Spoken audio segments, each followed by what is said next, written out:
Hi, everybody. Rebecca Nelson, Wine Club Director at Becker Vineyards, back with you once again.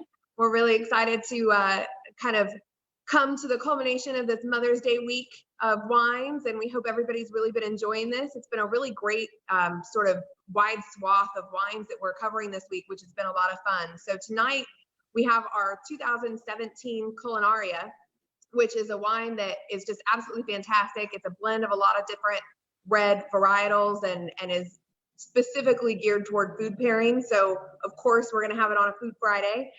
We've got some really special guests on tonight as well. We've got, of course, our winemaker, Jon Leahy, we've got our owner, Dr. Richard Becker, and then we've got some really fantastic guests that I'm going to let them introduce and give them a little bit of time with you guys.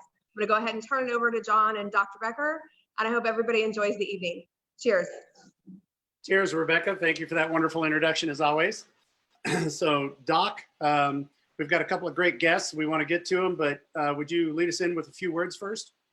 Just a few words to remember that it's going to be 7 o'clock in a half hour in New York when all the New Yorkers come out on their balconies and out the windows, and the opera singers sing out the window, and they do all the things they can to keep their spirits up. And this is just a salute to them and a salute to all the people that are fighting this terrible pandemic in our country: doctors, nurses, orderlies, everyone, ambulance drivers. This is a moment of escape for us and hopefully for the people watching, that to enjoy some wine and some really wonderful people that are here tonight, Suzanne and Jason. But so Jon, take it from there. You bet. Absolutely. Thank you, sir.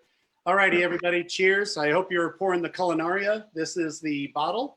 If you have it, you've got the right brand. So I also am very excited tonight. I really want to introduce our two guests, Suzanne, Taranto-Etheredge, and then Jason Dady. I'm going to lead off with Jason because as a fat guy, I love anybody who can cook as well as him. So Jason, why don't you introduce yourself to the two people in Alaska that may not know you, and tell us a little bit, and then we'll get over to Suzanne.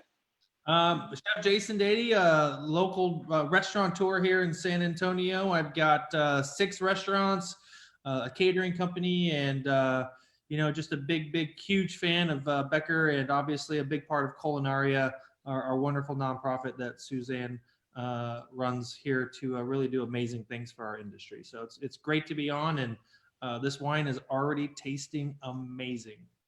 I appreciate that, and we're gonna come back to you and get a little bit more on the insider scoop on your restaurants too, so everybody knows what's coming up in the reopening and everything.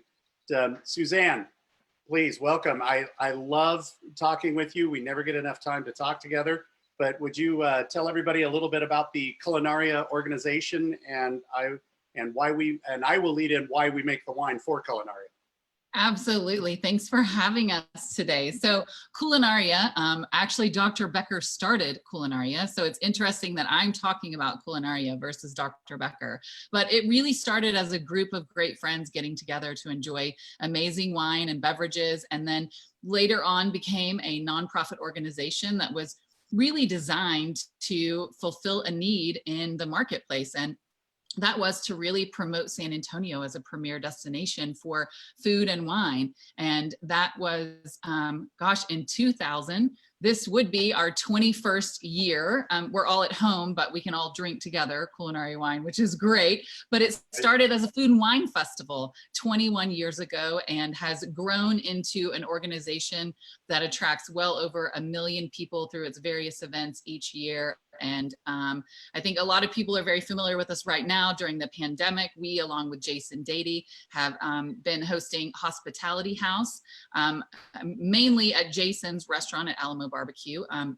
And then throughout town. And then we've been really doing, we've been giving a week's pay to various individuals that were furloughed during the pandemic each week. And so Culinaria is really about enjoying great food and wine and the art of really getting together, whether that is virtually or in person.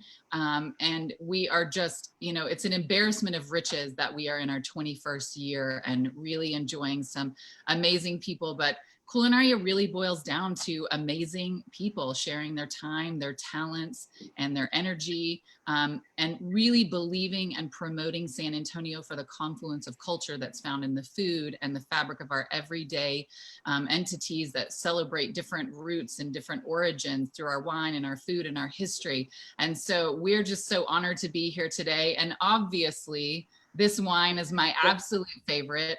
I also love Jolie. Okay, I also love Jolie, but this is my favorite wine. Right on. I appreciate that. Well, you know, before we go on about the wine, and yes, everybody at home, we'll get to the wine, but I have to put my 2 cents worth in here, not just about Culinaria, but about the food scene in San Antonio. And if y'all have not made it to San Antonio, you're missing one of the great food capitals of the United States. There are a lot of talented chefs. Jason is here with us, one of the leaders in that field. And I'm hoping to get some free barbecue, Jason. That's why I'm playing you up. But honestly, there are so many great people in this industry.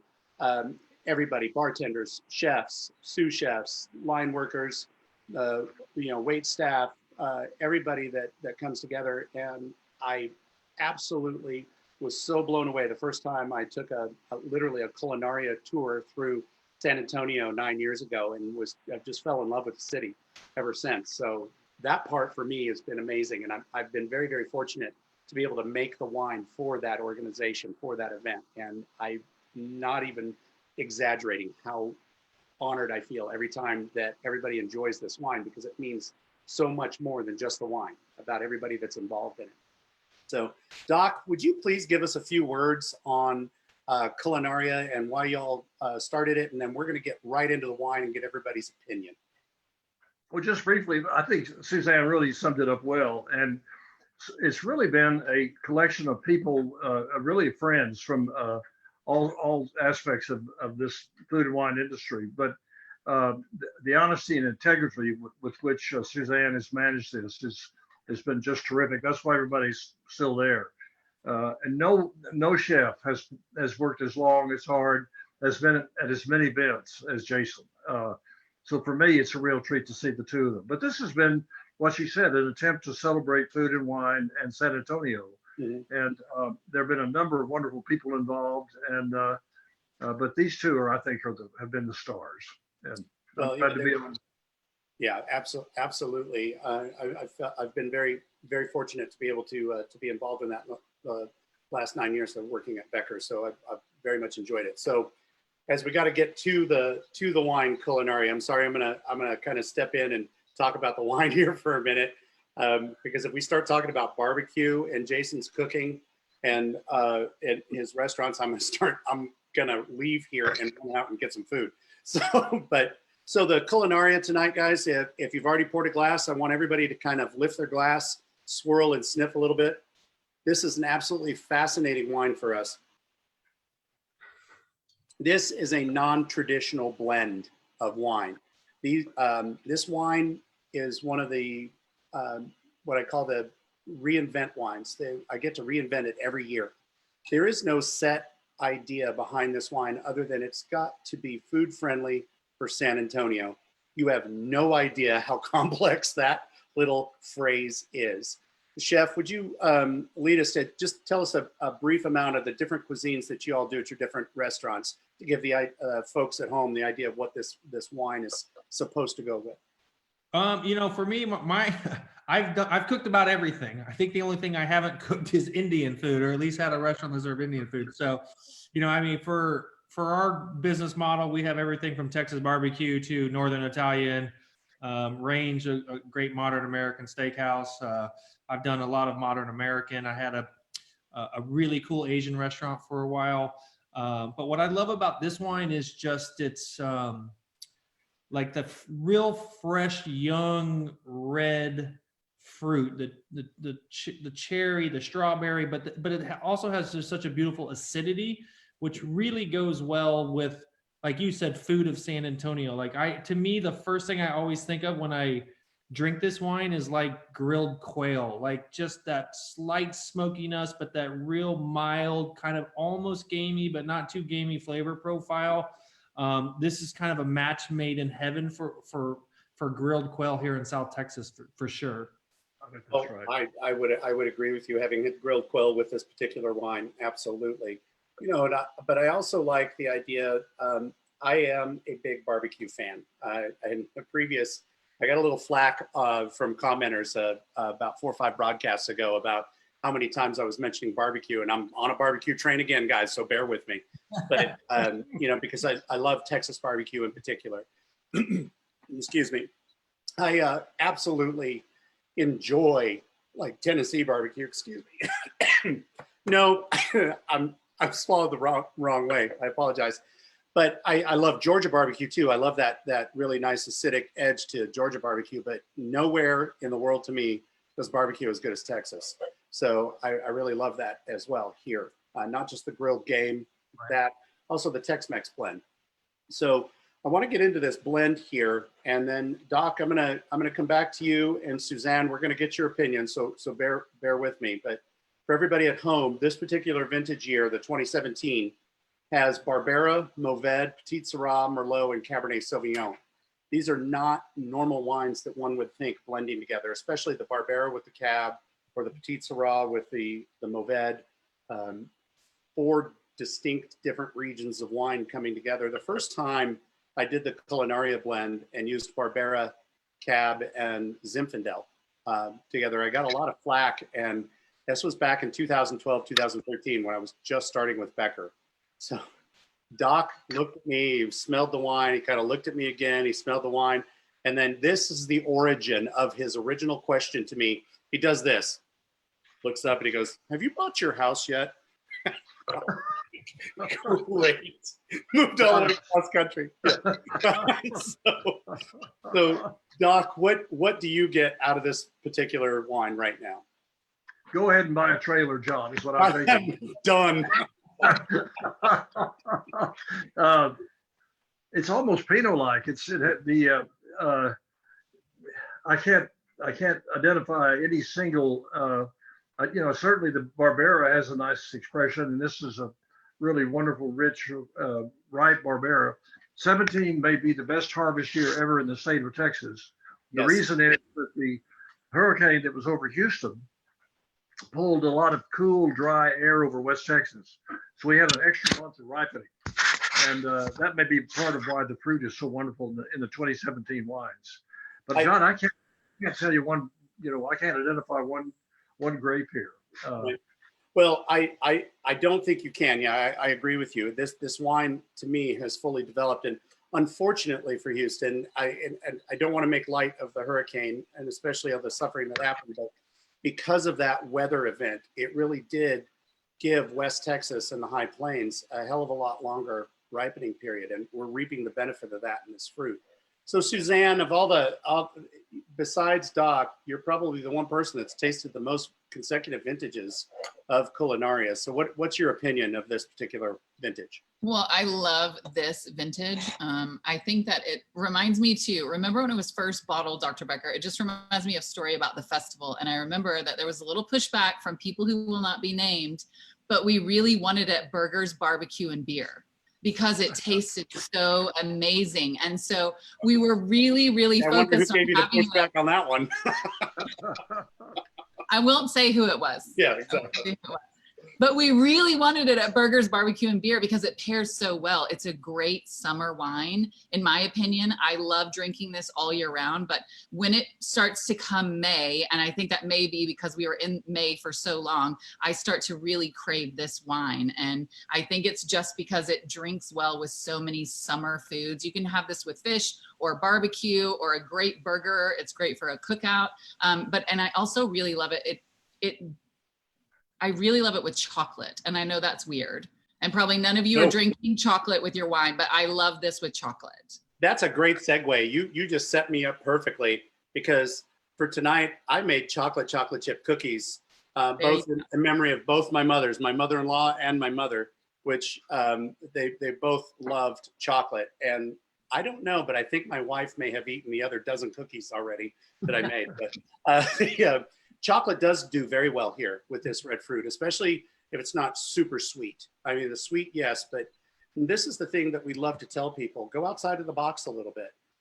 we have traditional pairings. Everybody thinks, ooh, good rich red wine, red meat, or lamb, or something like that, or white wine, fish, vegetable. But good dry red wine for me, especially if you have a very rich chocolate dessert, is a beautiful pairing. And that's why I chose the chocolate chip cookies. I also kind of want to segue back to chef here for a moment. Take another, I want everybody to swirl, sniff, and taste. And chef, when you taste this, is there anything that a non-traditional dish that you can think of that you may think might go well with this? Really, when I opened this bottle this afternoon, right before we got on, I was surprised. I know Dr. Becker said it has that Pinot kind of nose to it, but it's, to me, a little bit more, it's a little richer. And, I'm thinking through, okay, what would I do with this? And, I told you a second ago that I thought quail would be really great with it. Really, the second dish that I thought of, or the second ingredient that I thought would go amazing with this, would be like a nice thick Ahi Tuna Steak. I think fish sometimes, it's a tricky, like you were saying, it's kind of tricky to pair fish with wine because it's very generic to say, oh, fish is white wine. And, but this is a great wine for something like a nice tuna steak, even with like a pepper crust or something where it's not going to battle it too much, but it's going to really complement kind of the underlying notes of this wine. So I think seared tuna with maybe like quick sauteed spinach would be awesome. And almost, I could go a lot of different directions. I like to make a lot of kind of Italian style salsa verdes of slightly pickled shallot, fresh herbs, maybe a little bit of minced caper, something like that with olive oil, and just drizzle that over, and then add a little bit of lemon zest. But I love putting fruit in savory aspects. And so I wouldn't even be afraid in this circumstance to maybe take like a fresh, like cherries, and slice them real thin and add them to that herb and olive oil mixture. So you just get this kind of sweet and sour, but, flavor profile that goes so good with a piece of grilled fish. That's really where my mind is going with this particular wine. Right on. Now, this is absolutely the last Friday one of these I'm doing without eating first.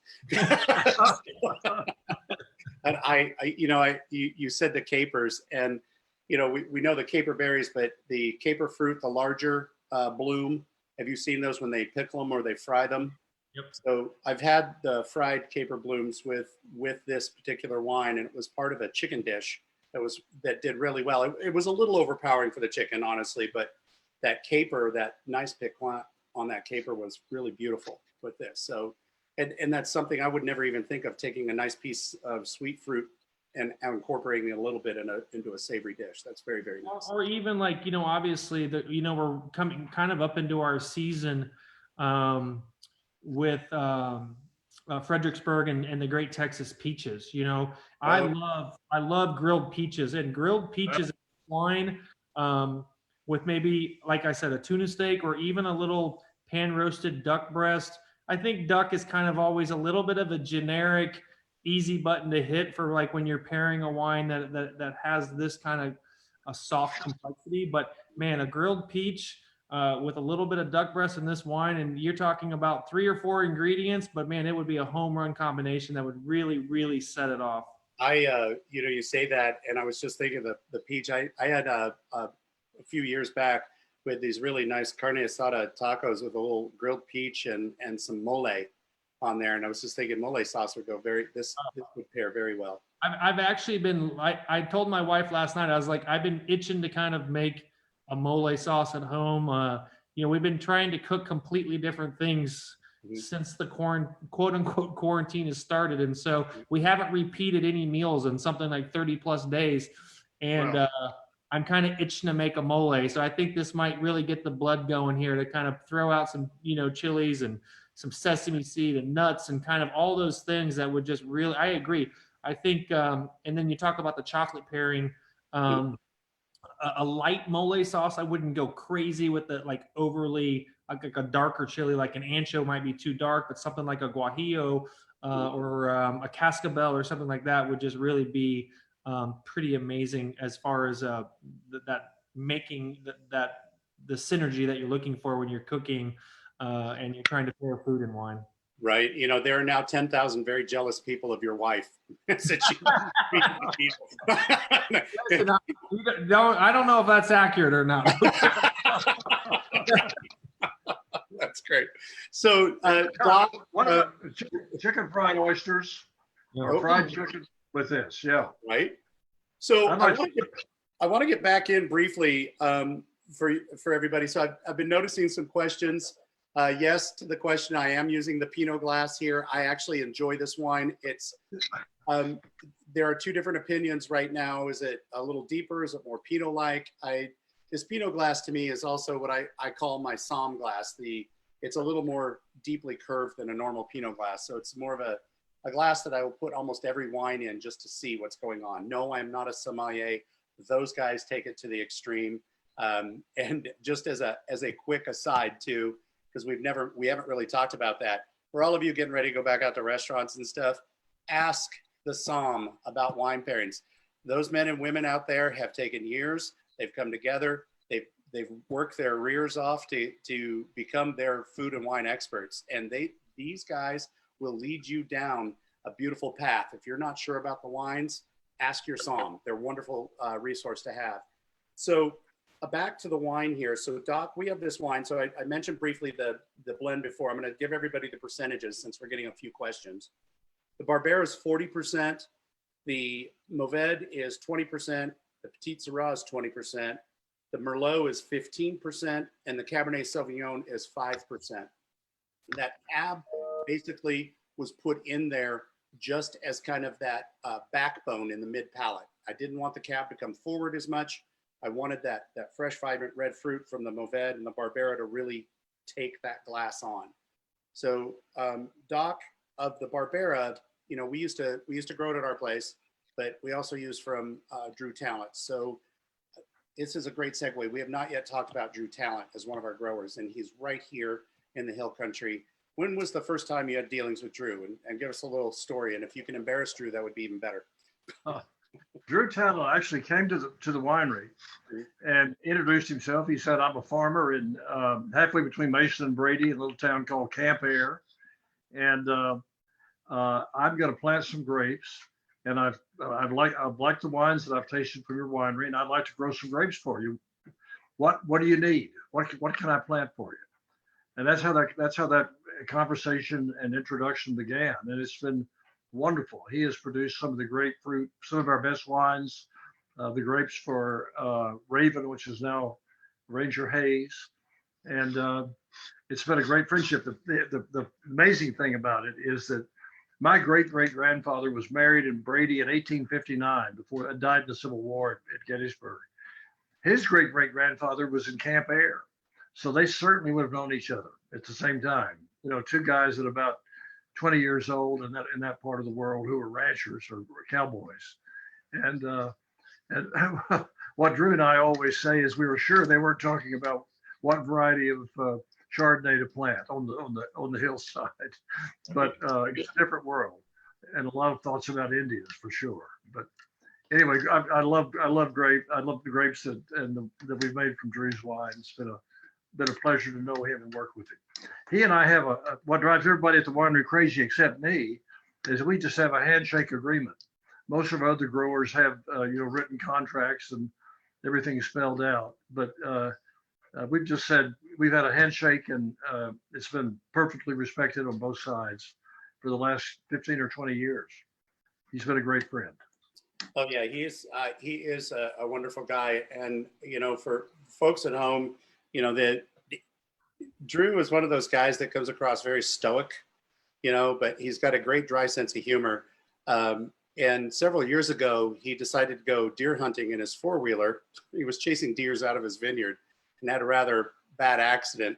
And one day he shows up at the winery and his arm's in a sling, his shoulders up, and he's walking one-handed, talking and stuff. He's like, "It may take me a day or two longer to get the harvester ready than normal." Like, really? So, but yeah, Drew does amazing well. I really honestly think he's probably forgotten more about growing grapes than most people know. So I mean, I want Suzanne to talk about how she sees Culinaria and how she orchestrates all the people interested in food and wine in San Antonio, because she's done such a great job. And I'm probably putting her on a spot, putting her on a spot compliment It's here. great to put her on the spot. It's awesome. Suzanne, That's a give us your really life big history. question. Now, should I talk about before the pandemic or after? Right. Both sides. I think that, you know what, we're so lucky. I think that people really love food and wine. It's at the center and at the heart of everything that we do. Every celebration includes food and beverages and wine and cocktails. And so we've been very fortunate that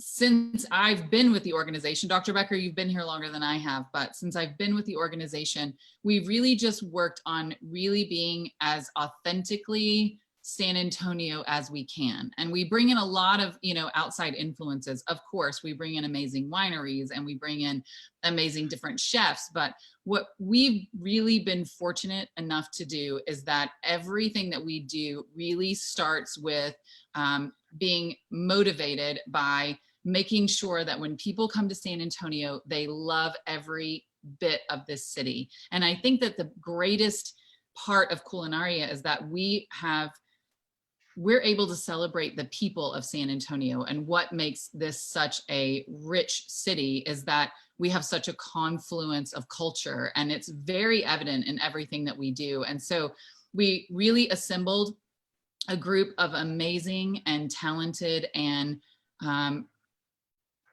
group of people that have nothing but this amazing passion for the city and for their wineries and for their restaurants and for their hotels. And so when you get a group of like-minded people together to really celebrate San Antonio, it's become a family for us. And so, we get these amazing, I saw John Brand today. And one of the things that he said to me today was that I really hope that Culinaria's festival doesn't go away, because I look forward to it so much every year, because we're all a family, and all the chefs and all the wineries and everyone that's there, it's really about our family and, coming together with one goal, which is to make sure that we're constantly pushing this agenda of loving San Antonio and celebrating, wineries and chef-driven restaurants and really unique spaces and places that highlight that aren't, I'm sorry to say it, but chain restaurants. I think that post-pandemic, what we're all afraid of right now is that if we lose some of those amazing restaurants that make us who we are, we're afraid that someone will swoop in and bring, a totally different energy to those spaces. And so it's been a very interesting time for us to sort of reflect back on what makes us who we are, which is at the heart of it, our people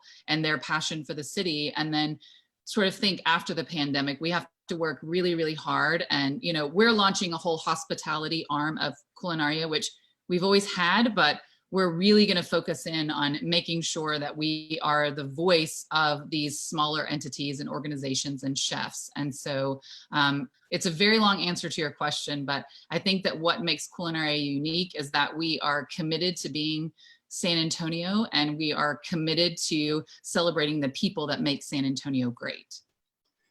That's excellent, Suzanne. And thank you for laying that out. No, it's not a long explanation. A lot of folks who may not be familiar with the organization and all the good work they do and the nonprofit, the work that they do. And we've always been very happy to support that. And Jason, so at the next Culinaria Festival, after you have your 20,000 groupies around you, I may be shouting weird things at you across the floor. Don't worry, it's only to get free food. Fair enough. Exactly. So I do want to put you, Chef, on the spot one more time here, because, I'm shouting out to everybody at home. If you're enjoying this broadcast, please share the broadcast on your Facebook page. This will increase the exposure that Chef Dady and his folks will get when they reopen. It'll help them out. Plus, if you don't share it, you're going to enjoy the fate of the third brother in Two Brothers Barbecue, and we don't even want to go there. So, right. Chef, I do want to get in. I want to give you a couple minutes, because I've been getting a lot of questions here about the different restaurants. Some people very familiar with one and not the other. Could you just lead us through, give us a little highlight on the cuisine of each, and tell us your reopening plans?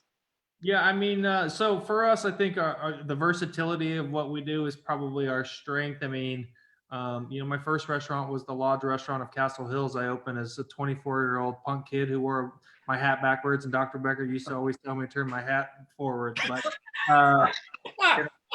Nice. I didn't. I'm sorry. I still wear it backwards. I still wear it backwards. But how many? Hey, chef. How many people do you think Dr. Becker has raised in San Antonio? A lot, many. Exactly. So for me, I've always tried to open restaurants that I felt San Antonio needed at that given time, of like filling a niche that wasn't there. So when we opened Two Brothers Barbecue Market, is because there really wasn't a market-driven, by-the-pound place where you waited in line and you cut it right then and there. It was a lot of just 2 meat and 3 meat plates, and that's not what we want to do. We really wanted to bring the soul of kind of what I would consider Central Texas barbecue to San Antonio. We have Trey Trattoria, Northern Italian. I specifically opened that restaurant because I could not find a good linguine and clam. I was at the time, Nice. I was craving linguine and clams, and it was the first real restaurant as far as Italian food that made its own pasta in-house every single day on a large scale level. And then we have B&D Ice House in Southtown, a little cool, South Texas beer ice house that serves barbecue. Alamo Barbecue on Grayson and Broadway, just again, kind of bringing Texas barbecue. We have Range, our modern American steakhouse, which will probably transition a little bit to more of a casual, homey, comfort food type of restaurant. I hate to use the word Southern food, but just things that are comfortable and delicious and tasty. And the reopening plans, there's not a day or not a minute that I'm not driving in my car trying to figure out the right way to do it, the safe way to do it, the proper way to do it. I don't know that there's a right answer. I don't know if there's a wrong answer, but our intention as of today is to open next Thursday at the capacity levels that were allowed at Trey, which is just such a beautiful restaurant at the San Antonio Museum of Art. Great patio overlooking the river walk on the river reach. And then Two Brothers Barbecue Market, which has been doing gangbusters as far as takeout and delivery, but we're going to open our patio back up and allow people to sit out there and just try to figure it out and move forward and try to be a positive influence for our staff and keep them safe, and just continue to try to be a positive influence for the food culture of San Antonio. That to me has always been my motto, of just keep pushing the food culture forward, because it is an amazing city and it is filled with amazing people and amazing chefs. And it's a hard business. And I think that if anything's happened through this pandemic, is it's exposed a lot of the fragility of the restaurant industry and how sensitive it really is, and how even 2 or 3 months of there's still a lot of uncertainty out there. And we hope that everybody does their best to kind of pitch in and stay safe and keep social distancing. And but we're going to give it our shot on next Thursday and open back up. And as long as we can keep our staff safe and keep our customers safe, and I think we've got a pretty good shot of turning this thing around and keep pushing that food culture forward. That's perfect. Thank you. And I have to say that my wife Jody and I have enjoyed many meals at Restaurant Trey at the Museum of Art, and sitting outside right there on that little narrow walkway overlooking the river, and it made me want to buy one of those condos across the river. I've always tried to convince them that I want to put like one of those like a hard wire from my building theirs, and you just pull your meal over to yourself. Right? That's perfect. That's perfect. There's gotta happen. So one more time, everybody, but I want to get everybody's. Now I'm going to put everybody back on the line. We've talked about food, but I want a favorite food that you think, your personal favorite food that you think would go with this wine, different than what you've said before. So we'll lead off with you, Doc. What do you think? I think chicken fried oysters. Okay. That's where I want this. Yeah. Chef, what do you think? I have a question for you first. Yes, sir. What's your opinion of a wine like this being served just slightly chilled? Is that like Absolutely perfect. you know? So Good idea. I had Yeah. I had a kind of a modern Asian restaurant called Umai Mi, and I served all of my Pinot Noir chilled. Yep, You did the right thing. you Yeah. did. And people were just like, they couldn't wrap their head around the idea. Like, why is your Pinot cold? I'm like, well, when I drink this wine and you were to give me like a Thai red curry or like a Penang style curry with this wine cold, and you get that spicy coconut milk with the curry, I mean, it's just like, mwah, it would be, it's perfect. But, you know, I'm always curious to talk to, you know, everybody in the wine business about their opinion of a wine like this being served slightly chilled, because it changes the complexity a little bit. It tones it down just a touch. But man, does it make a hell of a pairing when you pair it with like a little spicy Asian dish? It would be pretty remarkable. It Well, does. Jason, but when you bring it out of this part of the world chilled, it doesn't stay chilled, number one. Yeah. And it'll probably about the time it gets to the table, it'll be just right. It releases a lot more complexity and richness with a little in San Antonio if it's slightly cooler. I think that's very wise. It also tones down when you chill a wine like a Pinot or a medium-bodied red, even some of the heavier reds. It tones the alcohol down. So what you're getting initially is all that fruit and the subtlety. You know, we do have some wines in this country, you know, especially some of the larger cabs that are 14.5 to 15.5% alcohol. That sounds like a lot. If the wine is balanced, it's not the dominant flavor, but if it's at our room temperature, that alcohol comes out quickly. What you want is to chill that down. I actually threw this wine in a refrigerator an hour before we started this broadcast, just so that I could start smelling what was in there. So Chef, you were right on the money with that one with no problems.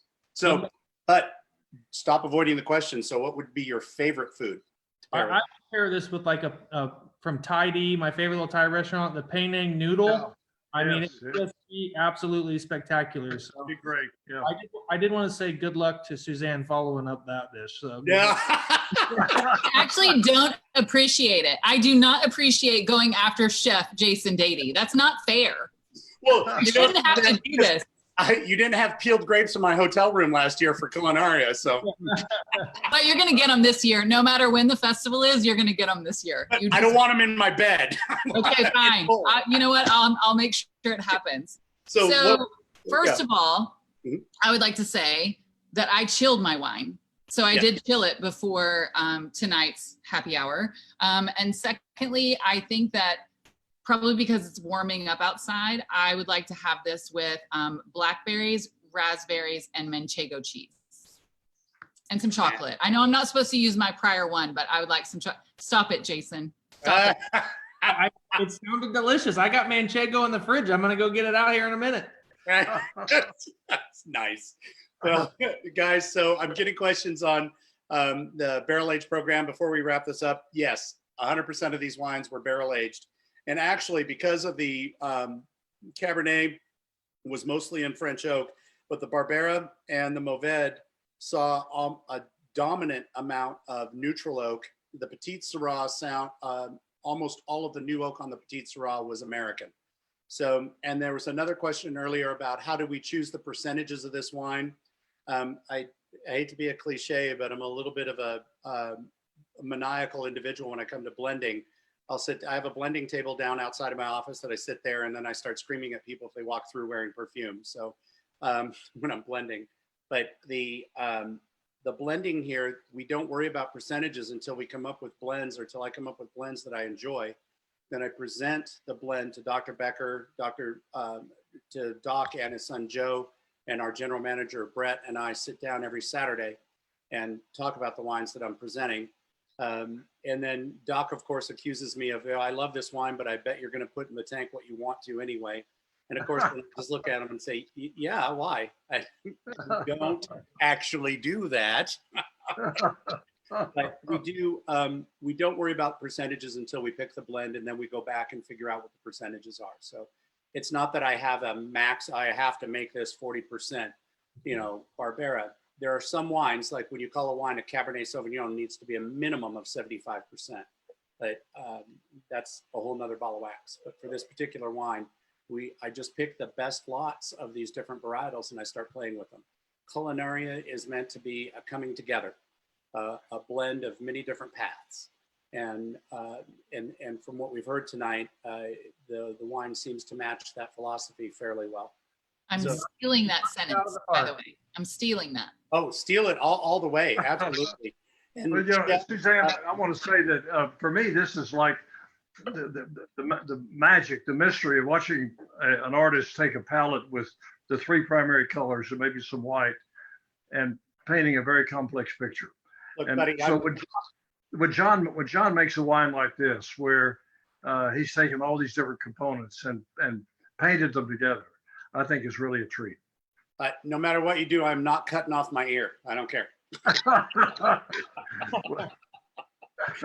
Thanks.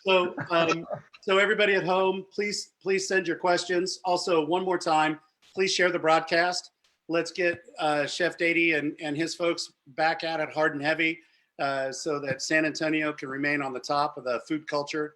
And Chef, thank you for taking time out of your day. Thank you for taking time away from your family to join us here. Suzanne, thank you so very much as well. And please let everybody in the office and tell Ginger thank you also, and give her a little hell for me because she's awesome. And I want to say thank you to everybody out there. Write your questions in. We will do a Q&A afterwards. We'll have a few minutes to do a Q&A, so we'll post that. But in the meantime, everybody at home, good health, great wine. Cheers, and thanks for joining us for another broadcast. Cheers. Thank you.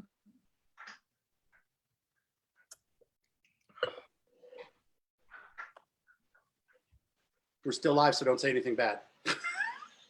I love you, Suzanne.